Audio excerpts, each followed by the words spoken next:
A very good evening to all my beloved students. Okay, students, if I am audible and visible, then let's start the class. Already we are running late by 7 to 8 minutes because of some technical issues.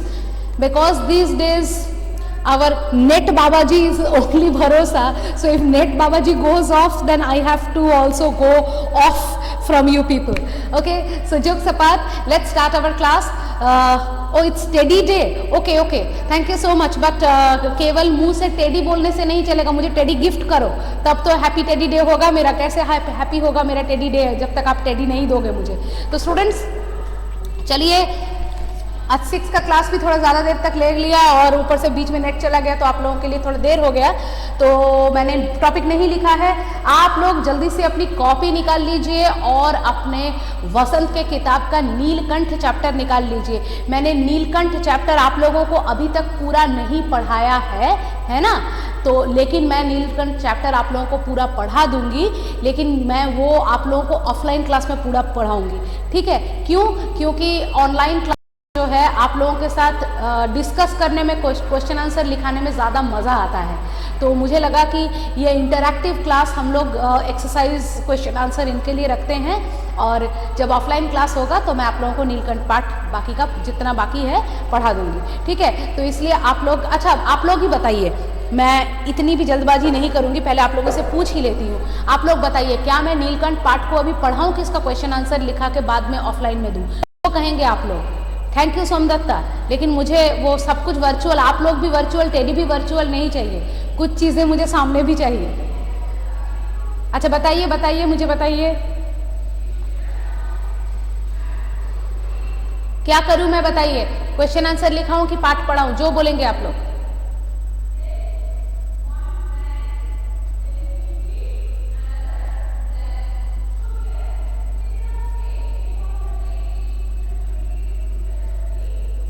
Question answer अभी देखो, ये पाठ और question answer में doubt चल रहा है. चलिए वोट करते हैं.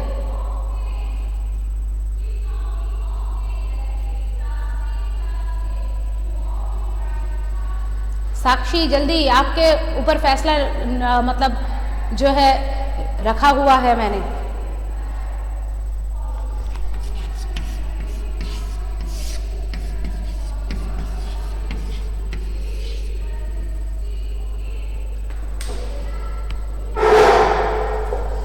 अच्छा, अगर पाठ पढ़ाना है तो मुझे बताइए, मैंने कहाँ तक पढ़ाया था क्वेश्चन आंसर? अच्छा ठीक है, चलो एक काम करते हैं, देखते हैं पाठ कहाँ तक हुआ था. अगर टाइम मिलेगा तो क्वेश्चन आंसर करा देंगे, नहीं तो ऑफलाइन में दे देंगे. चलो ठीक है, चलो. पाठ भी वैसे पढ़ाना ज़रूरी है. अगर आप लोगों को कोई डाउट रह गया बीच में तो फिर क्वेश्चन आंसर लिखा देंगे, फिर बीच में पता चला आप लोगों को चैप्टर में डाउट है, तब क्या करेंगे? पेज नंबर कहाँ तक हुआ था?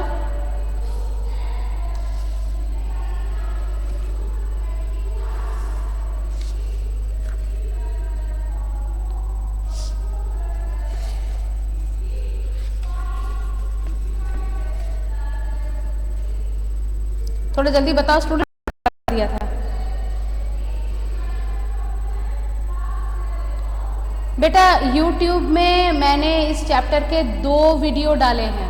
आप लोगों के ई पोर्टल में भी मैंने कल ऐड कर दिया है, थोड़ा देख लीजिए. ठीक है ना?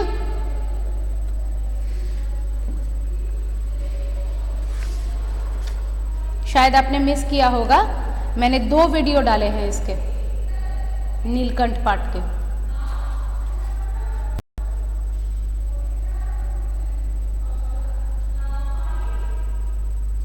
चलिए बताइए मुझे, मैं एक बार ई पोर्टल खोल के भी देख लेती हूँ. तब तक जिसने वीडियो देखा है बताइए मैंने कहाँ तक पढ़ाया था.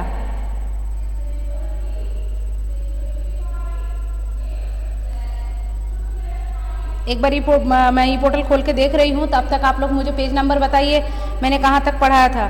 किसी ने देखा है वीडियो? जल्दी बताइए मुझे देख करके.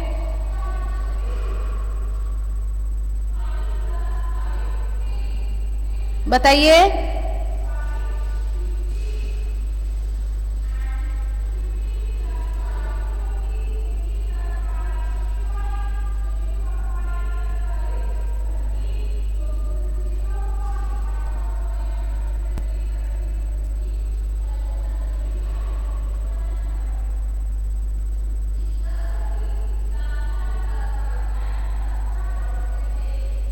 हाँ स्टूडेंट्स, नीलकंठ के 2 वीडियो डाले हैं मैंने, ठीक है ना। नीलकंठ के 2 वीडियो हैं, आप लोग देख लीजिएगा। मैंने चेक कर लिया है, नीलकंठ का पार्ट 1 पार्ट 2 मैंने 2 वीडियो आप लोगों को दिया है, मिल गया है।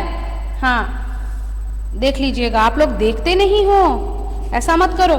आप लोगों को ई पोर्टल पर ही मिल जाएगा, आप जाने की जरूरत नहीं है। वॉइस नहीं है, नहीं आप हेडफोन लगा के सुनिए, दोनों में ही वॉइस है। मैंने बाद में सुना था। ठीक है, चलिए मुझे याद आ गया मैंने कहाँ तक पढ़ा था।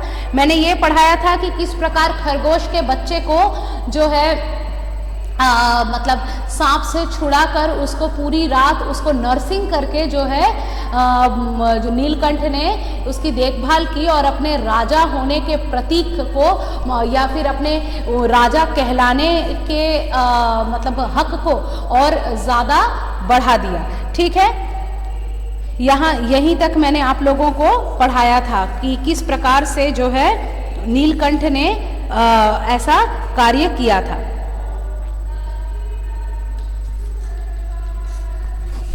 यानी पेज नंबर 112।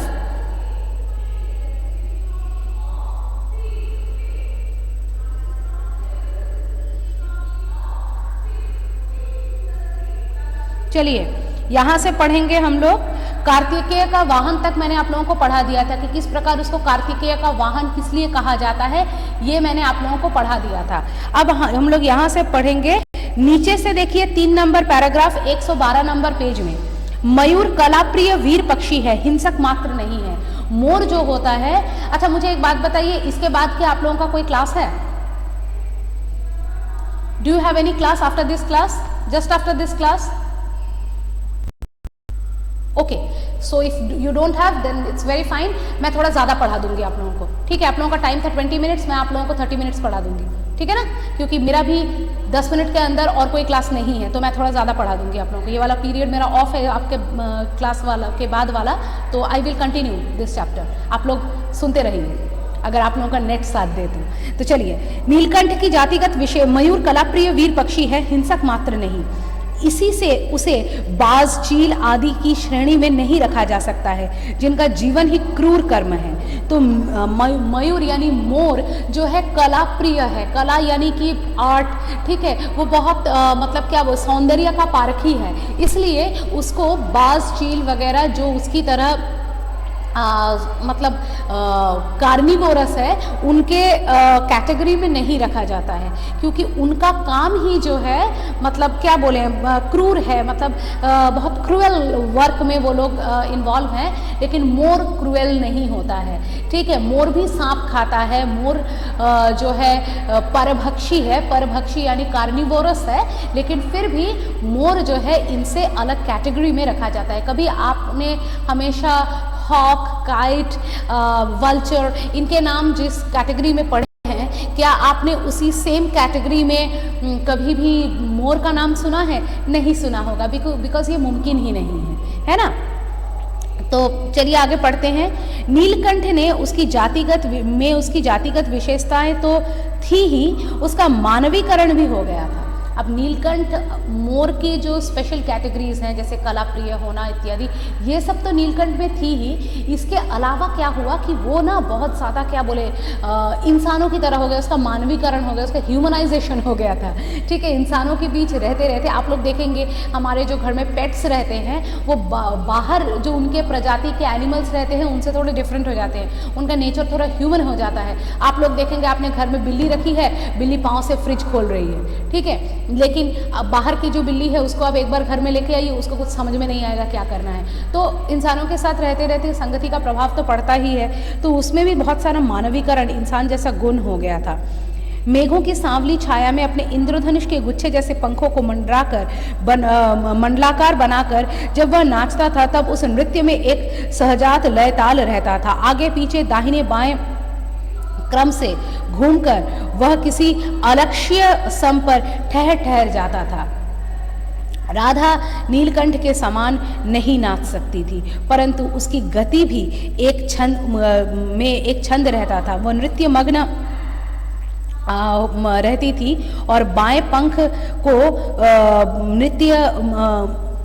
पंख को छूती हुई बाईं ओर निकल आती और बाएं पंख को स्पर्श कर दाहिने ओर निकल आती। इस प्रकार उसकी परिक्रमा में भी एक पूरक ताल का परिचय मिलता। तो इसका मतलब क्या कहा गया है स्टूडेंट्स? इसका मतलब ये कहा गया है कि हमारी जो मतलब राधा थी वो नीलकंठ की तरह डांस नहीं कर पाती थी, क्योंकि पंख जो है वो मोर के पास यानी कि जो मेल पीकॉक होता है उसी के पास होता है, और डांस करने का कला भी उसी के पास होता है। मोरनी में पंख नहीं होते हैं, वो एक बड़ी सी ऑस्ट्रिच जैसी पक्षी की तरह वो दिखाई देती है। वो उतनी अट्रैक्टिव फिजिकली नहीं होती है जितना कि मोर होता है। जैसे कि आप लोग जानते हैं कि लायन जो होता है उसमें केसर होते हैं, वो जैसा दिखता है, लायनस उतनी ब्यूटीफुल नहीं होती है, मतलब और नॉट इन दैट सेंस, मतलब जिस सेंस में लायन ब्यूटीफुल होता है उस सेंस में लायनस ब्यूटीफुल नहीं होती है। तो इसी तरह से जिस सेंस में मोर ब्यूटीफुल होता है मोरनी उतनी ब्यूटीफुल नहीं होती है। तो मोरनी भी क्या करती है, मोरनी जो है वो मतलब नीलकंठ का अनुसरण करके वो डांस करने की कोशिश तो करती है, लेकिन उतना अच्छा डांस नहीं कर पाती है। लेकिन जब वो घूमती है परिक्रमा यानी जब चक्कर लगाती है तब क्या करती है, बाएं पंख को छूकर दाएं से घूमती है, दाएं पंख को नीचे छूकर बाएं से घूमती है। तो इसमें भी एक छंद लय ताल है ना, इसमें भी एक पैटर्न है, उसी को फॉलो करती है। मतलब उनके सावन के दिनों में मोर का प्रिय मौसम होता है वर्षा, सावन की जो ऋतु होती है उसमें उनका कैसा मतलब रुतबा रहता है ये बताया गया है। समझ लिया कि उसका नृत्य मुझे बहुत भाता है, यह तो नहीं बताया जा सकता, परंतु अचानक एक दिन मेरे जालीघर के पास पहुंचते ही अपने झूले से उतरकर नीचे आ गया और पंखों का सतरंगी मंडलाकर छाता तानकर नृत्य की भंगिमा में खड़ा हो गया। तब से वह यह नृत्य भंगिमा नित्य का क्रम बन गई।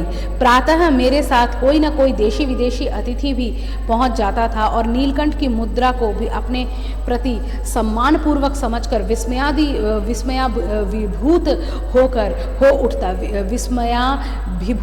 हो उठता। कई विदेशी महिलाओं ने उसे परफेक्ट जेंटलमैन की उपाधि दे डाली। जिस नुकीली पैनी चोंच से वह भयंकर विषधर को खंड खंड कर सकता था, उसी से मेरी हथेली पर रखे हुए भुने चने ऐसी कोमलता से हौले हौले उठाकर खाता कि हंसी भी आती थी और विस्मय भी होता था। फलों के वृक्षों से अधिक उसे पुष्पित और पल्लवित वृक्ष भाते थे। तो मानवीकरण की बात कही गई, कैसे मानवीकरण हुआ है देखिए। मोर सावन के महीने में अपनी मर्जी से, वो उनका नेचुरल क्रिया होता है, पंख फैलाते हैं, पंख फैला के नाचते हैं, ठीक है, ये नेचर ने उनको दिया है। लेकिन ये मोर जो है, नीलकंठ जो है, उसमें इतना मानवीकरण हो गया था कि उसको ये पता चल गया था लेखिका को देख देख कर कि लेखिका को उसका डांस पसंद है। इसलिए वो क्या करता था कि जब भी लेखिका उसको देखने आती वो अपने पंख को खोल लेता और डांस के मतलब पोस्चर में खड़ा हो जाता। और इस प्रकार से लेखिका डेली ही, बहुत ही फेमस लेखिका है, तो वो जब भी सुबह आती तो कोई ना कोई विदेशी दोस्त, कोई ना कोई लेखक लेखिका कोई उनके साथ होता था। सुबह जब वो अपना चिड़ियाघर देखने आती तो ये तब हमेशा इस तरह से उनका स्वागत करता। तो इसलिए उनके बहुत सारे फ्रेंड्स ने उनको परफेक्ट जेंटलमैन भी कहा है। और लेखिका ने एक और बात बताई है कि देखो उसकी चोंच बहुत पैनी यानी बहुत शार्प होती है, उसका बीक बहुत शार्प होता है, इसीलिए तो उसने सांप को 2 टुकड़ों में बांट दिया था। और ये उनका नेचर भी है, वो सांप का भक्षण भी करते हैं। लेकिन उन्हीं चोंचों से जब वो लेखिका के हाथ से भुने हुए चने उठाता तो इतने हौले यानी इतने धीरे से उठाता कि लेखिका को कुछ फील ही नहीं होता। तो वो कहती है कि हंसी भी आती है कि कैसे इतनी समझ इसमें आ जाती है, और बहुत आश्चर्य भी होता है, विस्मय होता है कि देखो कितना अजीब जानवर है। उसी होंठ से जब उसको प्रहार करना होता है तो उसमें मैक्सिमम फोर्स डालता है, जब किसी को प्यार करना होता है तो उसमें देखो कोई ताकत ही नहीं है ना। वसंत में जब आम के वृक्ष सुनहली मंजरियों से लद जाते अशोक नए लाल पल्लवों से ढक जाता, तब जाली घर में वह इतना अस्थिर हो उठता कि उसे बाहर छोड़ देना पड़ता। अभी कुछ देर पहले एक बात बताई गई है कि ये जो मतलब नीलकंठ है, इसको फलों के पेड़ जो हैं से फूलों के पेड़ ज़्यादा पसंद है, इसलिए आम के पेड़, फिर पलाश के पेड़, जब इनमें फूल आते वसंत ऋतु में, फल जब नहीं रहते, तब उसको इतनी मचलन होती कि उसको जाली घर जहाँ पे रखा जाता था उससे बाहर छोड़ देना पड़ता, क्योंकि उसको नेचर से बहुत प्रेम था। नीलकंठ और राधा की सबसे प्रिय ऋतु वर्षा ही थी। ये तो पता ही है आप लोगों को क्यों वर्षा थी, ठीक है। मेघों के उमड़ आने से पहले ही हवा में उसकी सजल आहट पा लेते थे। जब भी मेघ उमड़ आता था तो ये मेघ के उमड़ आने से पहले ही क्या करते थे, मतलब हवा के मेघ मतलब वर्षा ऋतु के हवा से ही वो ये अंदाज़ा लगा लेते कि मेघ आने वाली है। ये तो भाई उनका नेचर है। इसी तरह से एक और बर्ड है जिसका नाम है चातक। वो चातक का पक्षी जो है केवल मतलब बरसात का पानी ही पीता है, इस वजह से वो कोई और पानी नहीं पीता है। इसलिए क्या होता है कि जब भी बरसात होने वाली होती है उनको पहले ही पता चल जाता है, और वो जो है अपने घोंसले में जाके ऐसे मुंह को ऊपर करके, चोंच ऊपर करके, खोल करके चोंच को बैठ जाता है कि कब वर्षा हो और उस पानी को वो पिए, ठीक है। मेघों के उमड़ आने से पहले ही हवा की सजल आहट पा लेते, और तब उनकी मंद केका की गूंज अनुगूंज तीव्र से तीव्रतर हुई, मानो बूंदों से उतरने के लिए सोपान पंक्ति बनने लगती। तो जब ऐसा होता तब क्या होता कि मतलब उनकी जो केका यानी उनका जो साउंड है वो इतना ज़्यादा बढ़ जाता कि मतलब क्या बताएं। मेघ के गर्जन के ताल पर ही उनके तन में नृत्य का आरंभ हो जाता। जैसे ही मेघ का गर्जन शुरू होता वो डांस करने लगते, ठीक है। और फिर मेघ जितना अधिक गरजता, बिजली जितनी अधिक चमकती, बूंदों की रिमझिमाहट जितनी तीव्र होती जाती, नीलकंठ का नृत्य वेग उतना ही बढ़ता जाता। ये तो आप समझ रहे हैं, ठीक है। कभी कभी वे दोनों एक दूसरे के पंखों से टपकने वाली बूंदों को चोंच से पीकर पंखों का गीलापन दूर करते। ये बड़ा फनी चीज़ है। जब वो दोनों क्या करते, कभी कभी एक दूसरे के पंख, क्योंकि मोर ऐसा पक्षी है जिसको आप बारिश में अंदर नहीं बंद कर सकते, उसको आपको बाहर छोड़ना ही पड़ेगा। वो बारिश से बीमार नहीं होगा, बारिश उसका फेवरेट सीजन है। उसको नेचर ने ऐसे ही बनाया है कि बारिश की ऋतु जो है उसको बहुत पसंद आती है। तो उस बारिश की ऋतु में वो क्या करता कि वो मतलब जब भीग जाते तो एक दूसरों के भीगे पंखों से जो टपकता हुआ पानी था उसको पीकर अपने पंखों को सुखा लेते थे, ठीक है। एक दिन मुझे किसी कार्य से नखास बोने के लिए निकलना पड़ा, और बड़े मियाँ ने पहले के समान कार को रोक लिया। एक दिन लेखिका जो है कहीं पर काम से जा रही थी, तो उनको बड़े मियाँ जिनसे उन्होंने मोर खरीदा था, उन्होंने उनके कार को पहले के जैसे ही रोक लिया।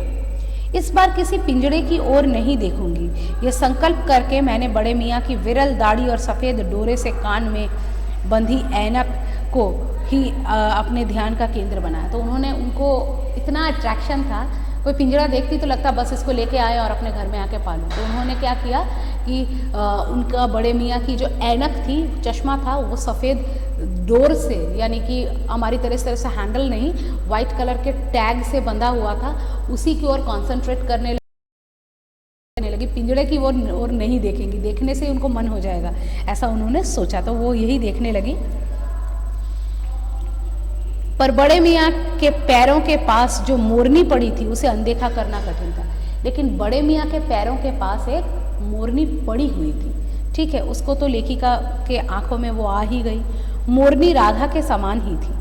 उसके मूंज से बंधे दोनों पंजों की उंगलियां टूटकर एक इस प्रकार एकत्रित हो गई थी कि वो खड़ी नहीं हो पा रही थी। उसके पंजे जो हैं वो टूट गए थे, और इस वजह से वो क्या कर रही थी, वो खड़ी नहीं हो पा रही थी। और उसकी उम्र से देखकर ऐसा लगता था कि वो जो है मतलब हमारी जो राधा है उसी के समान है।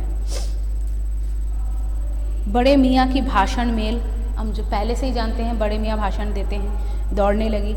देखिए गुरुजी, कमबख्त चिड़ी मार ने बेचारी का क्या हाल किया। चिड़ी मार यानी कि जो बर्ड्स का शिकार करते हैं, बोला देखो कैसा हाल कर दिया है।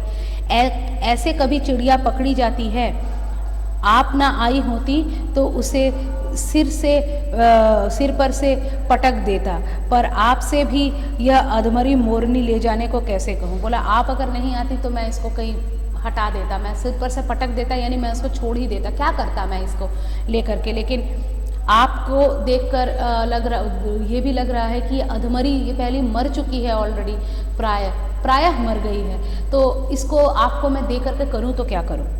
सारांश की बात यह है कि 7 रुपये देकर मैं उसे अगली सीट पर रखवा कर ले आई और एक बार फिर मेरे पढ़ने लिखने का कमरा अस्पताल बन गया। तो जिस्ट में उन्होंने क्या बताया कि मैंने 7 रुपीज़ दिया उस मोर के बच्चे को, मतलब उस मोरनी को, बच्चा नहीं था ये, मोरनी को खरीद लिया और फिर से अपने पढ़ने लिखने के घर को हॉस्पिटल की तरह बनाकर उसका ट्रीटमेंट करने लगी। पंजों की मरहम पट्टी और देखभाल करने पर वह महीने भर में अच्छी हो गई, ठीक हो गई। उंगलियां वैसी ही टेढ़ी मेढ़ी रही, उंगलियां सही नहीं हुई, वो थोड़ी टेढ़ी मेढ़ी हुई, परंतु वो ठूंठ जैसे पंजों पर डगमगाती हुई चलने लगी। लेकिन उसके उस कटे हुए पंजों से वो थोड़ा डगमगा के, मतलब इम्बैलेंस होके चलने लगी। तब से जाली घर में पहुंचाया गया और उसका नाम रखा गया कुब्जा, क्योंकि वो सही से चल नहीं पाती थी, इसलिए उसका नाम रखा गया कुब्जा। और अब उसको भी बाकी मोरों के साथ जाली घर में रखा गया। नाम के अनुरूप स्वभाव से भी कुब्जा प्रमाणित हुई, लेकिन उसका केवल नाम ही कुब्जा नहीं था, वो स्वभाव से भी ठीक ठाक नहीं थी, थोड़ा प्रॉब्लम था उसमें। अब तक नीलकंठ और राधा साथ रहते थे, पर अब कुब्जा उनके साथ उनको देखने पर मारने को दौड़ती थी। तो मतलब अब तक क्या होता था, अब तक जो है ये जो हमारा मतलब नीलकंठ और हमारी राधा है, दोनों एक साथ मिलजुल कर रहते थे। लेकिन ये जो कुब्जा है ये इनको साथ देखने से दोनों को मारने को दौड़ती। सोचो, कूद डाल रही है दोनों में। चोंच से मार मार कर उसने राधा की कलगी नोच डाली, पंख नोच डाले। इतना चोंच से मारती, जब भी राधा को नीलकंठ के पास देखती कि उसने राधा की जो कलगी है, उसके मोर के सिर के ऊपर जो कलगी होती है उसको नोच डाला, उसके पंख नोच डाले। कठिनाई यह भी थी कि नीलकंठ उससे दूर भागता था और मतलब नीलकंठ को भी कुब्जा बिल्कुल पसंद नहीं थी। नीलकंठ राधा का संग पसंद करता था, इसलिए राधा के साथ रहता था, लेकिन ये राधा को बीच से हटा करके खुद राधा की जगह बैठना चाहती थी। लेकिन नीलकंठ भी राधा मतलब कुब्जा को पसंद नहीं करता था, उससे दूर भाग जाता था। और उसके साथ मतलब न किसी जीव जंतु से उसकी मित्रता थी और न किसी जीव जंतु से उसकी मित्रता थी और न वह नीलकंठ के समीप आने देना चाहती थी। उसी बीच राधा ने 2 अंडे दिए जिनको वह पंख से छिपाए बैठी रहती थी।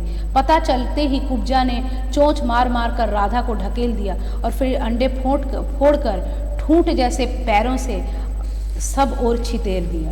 अब देखो क्या किया उसने जैसे ही उसको पता चला कि राधा ने, एक तो नीलकंठ से किसी भी पशु पक्षी को मिलने नहीं देती थी, और राधा और नीलकंठ के मिलन से जो उनके अंडे हुए, उनके जो बच्चे आने वाले थे, राधा क्या करती थी, कुब्जा के डर से उनको अपने पंखों के में छिपा करके बैठी रहती थी।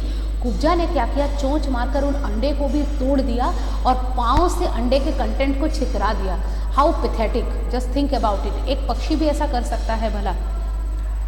इस कलह कोलाहल से और उससे भी अधिक राधा की दूरी से बेचारे नीलकंठ की प्रसन्नता का अंत हो गया। इतने झमेले से और राधा से दूर रहने के कारण, अपने प्रियजन से दूर रहने के कारण नीलकंठ क्या हुआ, पहले जैसा नहीं रहा। अब वो हैप्पी नहीं था। कई बार वह जाली घर से निकल भागा, कई बार वो भाग जाना चाहता था। जो नीलकंठ इतना प्रिय था सबका, वो वहाँ से भाग जाना चाहता था। कई बार कई दिन भूखा प्यासा आम की शाखाओं में छिपा बैठा रहता। समझ पा रहे हैं? जहाँ से बहुत पुचकार कर मैंने उतारा। एक बार मेरी खिड़की के शेड पर छिपा रहा। मैंने दाना देने जाने पर सदा की भांति पंखों को मंडलाकार बनाकर खड़ा हो गया, पर उसकी चाल में थकावट और आंखों में शून्यता रहती थी। अपनी अनुभवहीनता के कारण ही मैं आशा करती कि थोड़े दिन बाद सब में मेल हो जाएगा। लेखिका कहती है कि मुझे इतना अनुभव नहीं था कि पशु पक्षी में भी ऐसा होता था, इसलिए मैं सोचती थी थोड़े दिन बाद ये पशु पक्षी आपस में मिलजुल कर रहने लगेंगे, आखिर वो है तो एक ही प्रजाति के। लेकिन ऐसा नहीं हुआ। अंत में 3-4 मास के उपरांत एक दिन सवेरे जाकर देखा कि नीलकंठ पूंछ फैलाए धरती पर उसी प्रकार पड़ा हुआ है जैसे खरगोश के बच्चों को पंख में छिपाकर बैठा रहता था। एक दिन उन्होंने ये नज़ारा देखा। मेरे पुकारने पर भी न उठने पर मुझे संदेह हुआ, क्यों ऐसे पक्षी जो है अपने पंखों को फैलाकर नीचे ज़मीन पर पड़ा हुआ है। बहुत बुलाया लेखिका ने, लेकिन उसने कोई जवाब नहीं दिया। वास्तव में नीलकंठ मर चुका था। So sad. क्यों का उत्तर तो अब तक नहीं मिल सका। शायद डिप्रेशन, उनको भी दुख होता है, उनका भी मन है। हम उनके प्रियजन को उनसे छीन लेंगे तो उनको भी दुख होता है, वो एक्सप्रेस नहीं कर पाते हैं हमारी तरह बोलकर, लेकिन दुख उनको भी होता है। तो इस कारण जो है ना कोई बीमारी हुई, रंग बिरंगे फूलों के स्तबक उसके शरीर के पर किसी चोट का चिन्ह, रंग बिरंगे फूलों के स्तबक जैसे शरीर पर किसी चोट का चिन्ह मिला।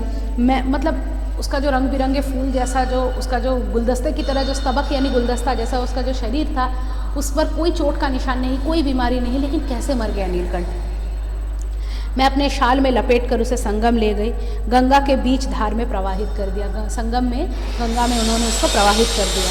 तब उसके पंखों की चंद्रिकाओं से बिंबित प्रतिबिंबित होकर गंगा का चौड़ा पाट एक विशाल मयूर के समान तरंगित हो उठा। बोला कि उसके कलर से जैसे लग रहा था गंगा बिल्कुल मतलब मोर की तरह मतलब खूबसूरत लगने लगी। नीलकंठ के मतलब मोर की तरह कलरफुल लगने लगी। नीलकंठ के ना रहने पर राधा तो निश्चेष्ट सी हो गई। राधा बेचारी बहुत बहुत ज़्यादा अकेली हो गई नीलकंठ के चले जाने से। कई दिन कोने में बैठी रहती, कई बार भागकर लौट आया था, कई बार भागकर लौट आया था। अतः वह प्रतीक्षा के भाव से द्वार पर दृष्टि लगाए रही थी। नीलकंठ बहुत बार भाग गया था लेकिन वापस आ गया था, तो राधा बेचारी समझ ही नहीं पा रही थी कि नीलकंठ शायद भाग गया है, इसलिए दरवाजे की तरफ खड़ी होकर देखती रहती कि कहीं नीलकंठ वापस तो नहीं आ रहा है। पर कुब्जा ने कोलाहल के साथ खोज ढूंढ आरंभ की, और कुब्जा ने भी कोलाहल बहुत चित्कार करते करते वो भी ढूंढने लगी।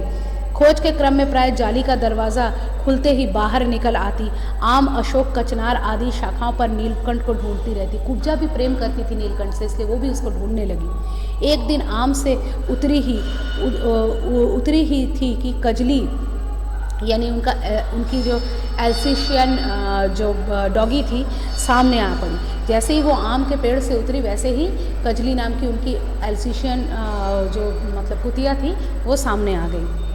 स्वभाव के अनुसार उसने कजली पर भी चोंच मारकर प्रहार किया। अब उसका तो स्वभाव ही था सबको तंग करना। उसने क्या किया, कजली पर भी प्रहार कर दिया चोंच से।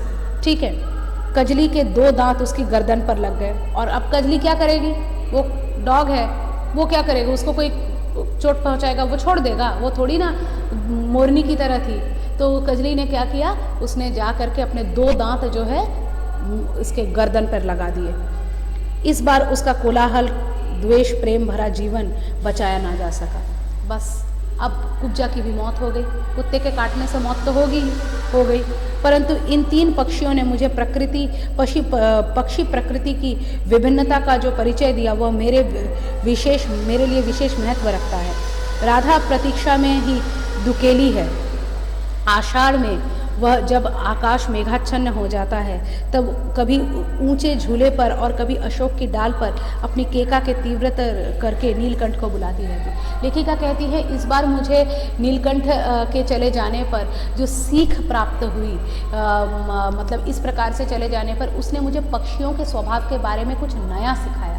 क्या नया सिखाया कि मतलब पक्षी भी, उनमें भी कंपटीशन होता है, तो आगे से वो इस बात का ध्यान रखेंगे। और नीलकंठ के चले जाने पर वो अकेली नहीं दुकेली, मतलब नीलकंठ को अपने अंदर समाई हुई राधा जो है अकेली नहीं दुकेली हो गई और सावन के महीने में और ज़्यादा उसकी प्रतीक्षा करने लगी। ठीक है, तो चैप्टर समाप्त हो गया है विद्यार्थियों। किसी को अगर कोई मतलब प्रॉब्लम है तो मुझे बता दीजिए। ठीक है, संपूर्ण मैं देख लेती हूँ इसमें साउंड है कि नहीं, क्या है ये मैं थोड़ा देख लूँगी। ठीक है, डाउट अगर नहीं है तो फिर एक काम करते हैं कि हम जो है क्लास को भी समाप्त करते हैं। आप लोगों का नेट चला जा रहा होगा, काफ़ी लंबा क्लास हो गया, लेकिन मुझे शांति मिली कि आप लोगों को मैंने पढ़ा दिया चैप्टर। अच्छा ठीक है, थैंक यू सो मच। कौन कौन प्रेजेंट है? शशांक, सोमदत्ता, संपूर्णा और साक्षी। और कोई प्रेजेंट है? नहीं है ना? ठीक है, चलिए bye bye students, let's not waste any more time. फिर मिलते हैं अगले कक्षा में, तब तक के लिए धन्यवाद।